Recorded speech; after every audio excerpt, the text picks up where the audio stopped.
तो गाइस आज की वीडियो में हम बात करेंगे कि आप मैक्स स्कॉलरशिप का टेस्ट एंड इंटरव्यू किस तरह से पास कर सकते हैं। तो इस वीडियो में मैं आपको बताऊंगी कि मैक्स की सिलेक्शन टाइमलाइन क्या है, अंडर ग्रेजुएट के रिटन एग्ज़ाम में कौन कौन से सब्जेक्ट्स आपने प्रिपेयर करने हैं और रिसर्च के एग्ज़ाम में आपने कौन से सब्जेक्ट प्रिपेयर करने हैं। इसके अलावा एम्बेसी का इंटरव्यू स्ट्रक्चर क्या है और आपसे किस किस तरह के क्वेश्चंस पूछे जा सकते हैं। तो स्टार्ट करते हैं हम फर्स्ट पॉइंट से कि मैक्स की सिलेक्शन टाइमलाइन क्या है। तो according to the max guidelines on the embassy website, तो जो रिटन टेस्ट है इसका वो इंडिया के स्टूडेंट्स के लिए तो 28 जून को है और आई थिंक पाकिस्तान के स्टूडेंट्स के लिए भी यही डेट होगी, क्योंकि इससे पहले टेस्ट नहीं हो सकता बिकॉज ऑलमोस्ट हर कंट्री का जो टेस्ट फॉर्मेट होता है वो सेम ही होता है। तो इनकी जो डेट्स हैं वो भी सेम होंगी। तो इंटरव्यू जो है वो ऑलमोस्ट होगा आपका 8 to 22 जुलाई में, क्योंकि लास्ट ईयर इसी ड्यूरेशन में हुआ था, तो इस ईयर भी मोस्ट प्रोबेबली इसी ड्यूरेशन में होगा। तो आपकी जो फाइनल स्क्रीनिंग है जो कि मैक्स के हेडक्वार्टर में होती है वो आपकी अक्टूबर तक एक्सपेक्टेड है, और जो आपकी सिलेक्शन होती है वो जनवरी में होती है और आप जो है जापान अप्रैल तक पहुंच जाते हैं।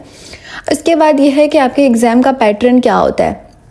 तो आपका जो इंग्लिश और जापानीज़ लैंग्वेज का टेस्ट होता है जो कि मोस्टली अंडर ग्रेजुएट्स का भी होता है और मास्टर्स का भी होता है, वो 100% MCQs के ऊपर बेस्ड होता है। और आपका जो मैथमेटिक्स का होता है उसके अंदर फिल इन द ब्लैंक्स की तरह जो है आपसे क्वेश्चंस पूछे जाते हैं। और अगर बात की जाए केमिस्ट्री, फिजिक्स और बायोलॉजी की, तो वो एक हाइब्रिड सा टेस्ट होता है, यानी उसके अंदर MCQs भी हो सकते हैं, फिल इन द ब्लैंक्स भी हो सकती हैं और बाकी कोई भी तरीका हो सकता है। हर सब्जेक्ट को आपको 60 मिनट्स दिए जाते हैं और इसमें आपको कोई कैलकुलेटर अलाउ नहीं होता है। इसके बाद अगर बात करें अंडर ग्रेजुएट के रिटन एग्ज़ाम की, तो जैसे कि आपको पता है कि अंडर ग्रेजुएट में डिफरेंट सेक्शंस थे। तो अगर आपका ह्यूमैनिटीज़ एंड सोशल साइंस का सेक्शन है तो आपको 3 टेस्ट दिए जाएंगे। एक इंग्लिश का जिसके लिए आपके पास 60 मिनट्स होंगे, एक मैथमेटिक्स का जिसके पास आपके लिए 60 मिनट्स होंगे और वो आपका बहुत बेसिक ईजी होगा मैथमेटिक्स का, और एक जापानीज़ का जिसके 3 सेक्शन होंगे, A, B and C। A means easy, B उससे डिफ़िकल्ट और C सबसे डिफ़िकल्ट होगा। तो अगर आप उसका एक सेक्शन भी सही से कर लेते हो, यानी अगर आप MCQs के तुक्का लगा के इंसान आंसर कर ही लेता है, इंसान तकरीबन थोड़े बहुत मार्क्स उसमें ले सकता है, तो आपके मैक्सिमम मार्क्स जो इंग्लिश और मैथ्स में होंगे ज़्यादातर वही काउंट होंगे। जापानीज़ की आपको इतना टेंशन लेने की ज़रूरत नहीं है। उसके बाद अगर बात करें कि नेचुरल साइंसेस के A सेक्शन की, जिसमें इंजीनियरिंग, फिज़िक्स, आर्किटेक्चर और IT वाले आ जाते हैं, उसके अंदर उनका 5 सब्जेक्ट का टेस्ट होता है। English, Japanese, mathematics, physics and chemistry. जो इनका मैथमेटिक्स है उसके नेक्स्ट B होता है, यानी वो इंटरमीडिएट लेवल का होता है। और फिजिक्स और केमिस्ट्री इन सब के लिए कंपलसरी होता है, उसका चॉइस इनके पास नहीं होता और आपको दोनों ही टेस्ट देने पड़ते हैं।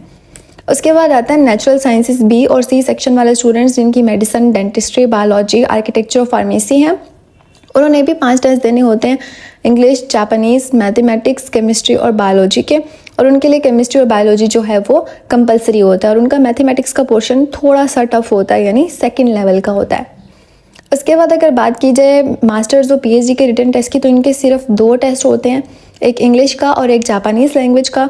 अगर स्टूडेंट्स को जापानीज़ लैंग्वेज नहीं आती कोई मसला नहीं है, आपका अगर इंग्लिश टॉट प्रोग्राम है तो आप जापानीज़ एग्ज़ाम बेशक दोगे, लाजमी दोगे, लेकिन उसमें आपके मार्क्स अगर अच्छे नहीं भी आते तो कोई मसला नहीं है। लेकिन आपने इंग्लिश में बहुत अच्छा स्कोर करना है, 100 में से आपका 85+ होना चाहिए क्वालिफाई करने के लिए।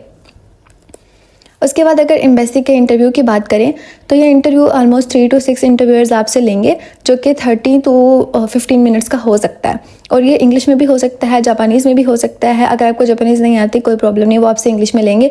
लेकिन इंटरव्यू के सेक्शन में अगर आपको जापानीज़ आती है तो आपका बहुत ये प्लस पॉइंट होगा, लेकिन अगर नहीं आती तो भी कोई मसला नहीं, आप उस बेस पर रिजेक्ट नहीं होगे। उसके बाद अगर इंटरव्यू क्वेश्चंस की बात की जाए तो अंडर ग्रेजुएट से कुछ इस तरह के क्वेश्चंस किए जाते हैं कि why Japan instead of your home country और western universities, why did you choose this specific major, how will you cope with living alone in Japan at a young age, what are your career plans after graduating from Japan. तो ये questions आप अच्छे से prepare कर लीजिएगा अपने interview के लिए। और अगर बात करें मास्टर स्टूडेंट की और PhD के स्टूडेंट्स की, तो उनसे इस तरह के क्वेश्चंस किए जाते हैं। Can you explain your research proposal in simple non-technical terms? Why must this specific research be conducted in Japan? Which Japanese professors or universities have you identified? And how does your research benefit both Japan and your home country? इनसे इस तरह के सवाल किए जाते हैं। तो अगर हम बात करें कि आपने इसकी प्रिपरेशन किस तरह से करनी है, तो आपको मैक्स स्कॉलरशिप की वेबसाइट के ऊपर पास्ट पेपर्स गिवन हैं। आपने अपने सब्जेक्ट के अकॉर्डिंग पास्ट पेपर्स डाउनलोड करके उनको अच्छे से प्रिपेयर कर लेना है और उम्मीद है कि ज़्यादातर क्वेश्चंस उसी पैटर्न पर ही आपसे पूछे जाएंगे। So best of luck everyone, thank you and don't forget to like and subscribe.